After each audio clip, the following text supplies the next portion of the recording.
Thank you for staying with us here on Politics Today on Channels Television. We've been discussing the cost of governance and running government in Nigeria, and of course the state of the nation's economy. My two guests, Professor Chidi Odinkalu from our Abuja studio, who is the chairman of the National Human Rights Commission, and Mr. Bismarck Rewane, who is here with me in the Lagos studio, is a financial expert. They've been put in perspectives to this issue and given insight exactly what we are facing as a nation and the way out. Of course, you can be a part of that conversation. Just go on Twitter or send an email to us. The Twitter handles are there on your screen. And if you want to be a part and let the conversation go so that other people can know exactly what you're talking about, the hashtag is there.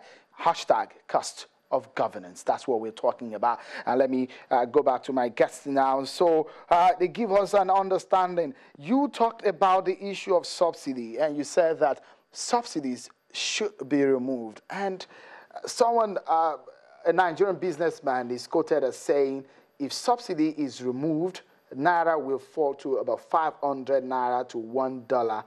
What do you think? This is actually a quote tied to Nigerian businessman Aliko Dangote. The exact opposite. First and foremost, if subsidies are removed, the import bill of imported petrol, which you are now bringing in 45 million liters a day, will drop to what our actual use is, which is about 12 to 15 million liters a day. So your bogus import bill will drop by at least 20%, and that money will be enough to support the naira. Secondly, the state governments will have more money to pay salaries. They won't need a bailout because these subsidies are reverse taxes. Once you remove it, that's what's going to happen. In any case, today, if you go around anywhere in Nigeria, people are buying petrol for 130, 140. So subsidy is a theoretical illusion. Nobody is paying. By the time you spend 3 hours staying by the jerry can and doing that, you've actually, the effective cost to you, apart from the financial cost, when you put your hours put together, you are spending 140, 150 Naira. What would be the exchange rate? What would be the state of the exchange rate? Okay, let me tell you what. If you do the PPP analysis, what we call the purchasing parity analysis of the Naira today, using a basket, you come out with a figure of about 186 to 190 Naira to $1. But then there's a fear factor and this negative signaling factor, which puts pressure on the currency. And that's why the currency is trading today at 238, 239 Naira a dollar. When we have devalued by 26% so far. Our terms of trade, if you look at our terms of trade, our exports have dropped. Export prices have dropped by 32%, while our import prices have dropped by 8%. The difference between the two is equal to what you have devalued so far. So what you need to do is that if you get rid of these subsidies, the amount of currency adjustment you require to do will be minimal. It won't be as much. Right now, because it's late, we have to make some adjustments. So the currency has to be adjusted. It's a tough political decision. It's not it is what you have to do. You see, it's a must, but then look, it is during war that generals. What about the effect on the average Nigerian industry? The average Nigerian is already wiped out anyway. So look, it's queuing up there, buying petrol, buying diesel, and all that. So what you need to do, what will happen is that he will be retrieved.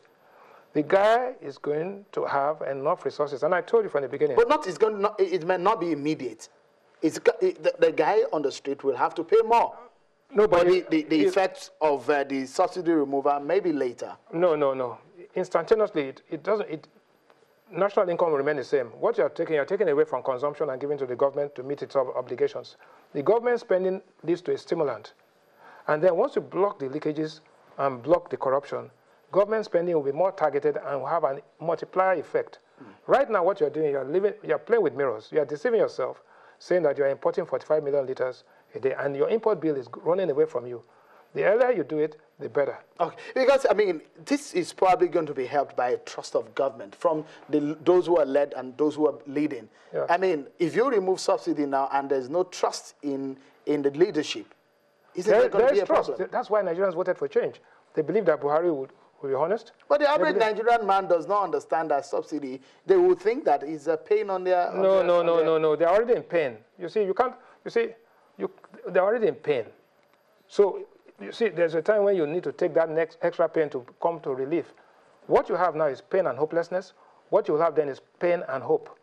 Interesting. All right, let me go to my guest in Abuja. Well, let me give you this few information. From what we have now, the state of this state how much they are owing. This set of slides will give us an understanding of what exactly is happening to the state. Will bring me to the question that I would like to ask you. Some of these states who are owing from 3 months to 6 months, some of them 8 months. Is that bad? And we look at their IGR, what they get every month. I hope that my producer will be able to get us, well, that's exactly it. The burden of the unpaid salaries, you can see. Some of them from Abia to Bauchi to Benue and Ekiti State. How many months, the months they are owing, and exactly what in 2014 and 2013, what they get as IGR is just right in front of it. Well, if you flip the page now to some other states so that we can get an understanding of what comes into some of these states and just look what they can get from themselves without looking at the federal government. All right, you can see Enugu State there, Gombe, Imo, and Kogi State. But a big question now, with all of this that goes into some of these states in terms of IGR, one will be asking the question, what happens to security vote? What do they do with security votes, Professor Odinkalu? Security vote? So I can't tell you what happens. All right. We'll come back to you. I understand that the communication line there is bad.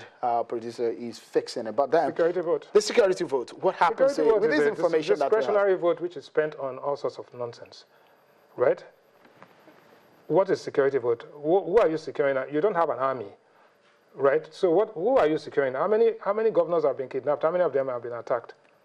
So what exactly are you securing?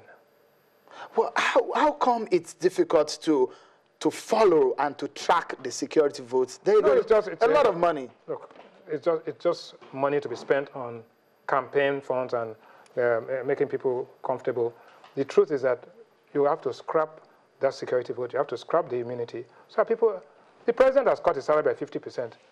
If you can cut your salary by 50%, then you can cut the security vote by 90%. So you're saying that the states do not need security votes? They don't need security if you haven't paid salaries. The greatest insecurity in the country is by not paying salaries. So you need to pay salaries. When you pay salaries, then you can now talk about security vote. What are you securing? You are not at war. I mean, the guys in Borno and others can have a claim, but they don't even run the army.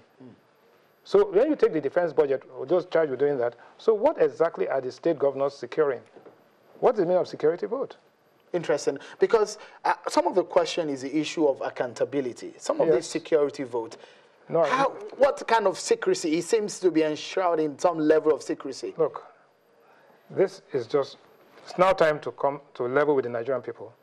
There's no need for a security vote when you have not paid salaries of staff. It should be scrapped, that's what you say. Look, no, have you ever heard that they didn't draw the security vote?